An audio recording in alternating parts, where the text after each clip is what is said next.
Hey everybody, happy Tuesday and welcome back to Writer's Workshop. Today we're going to have a pretty quick session talking about capital letters and end marks and how they help our readers. So we add capital letters to the start of sentences and also to proper nouns. And a proper noun is a specific person, place, or thing. Like if I were to say the word teacher, well, that's a noun. But if I were to say Ms. Lowing, that's a proper noun. It's talking about a specific person, me. And I'll give you one more example. Like I might go to the store and not have to capitalize the S at the start of store.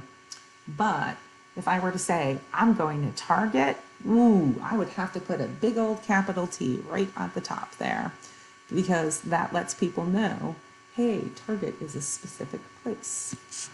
We also use punctuation, end marks like exclamation points, periods, and question marks to help our readers know when we've reached the end of our sentence. Take a look at this example of writing without any capitalization or punctuation. Holy smokes.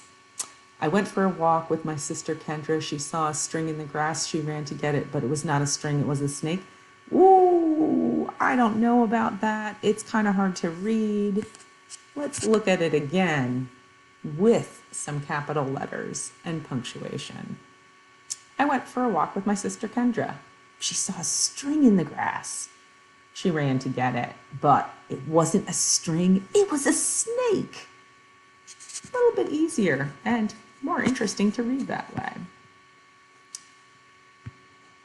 As you write today, I want you to make sure that you're adding capital letters and punctuation to any new details you might be adding on, and definitely making sure to see that your writing from other days has those capital letters and punctuation.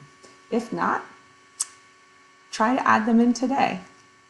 And don't forget to join us to share your story in just a few minutes. All right, guys, thanks so much. Today's one of my most favorite days because I just love hearing what you guys have been writing. So I'll see you tomorrow and have fun.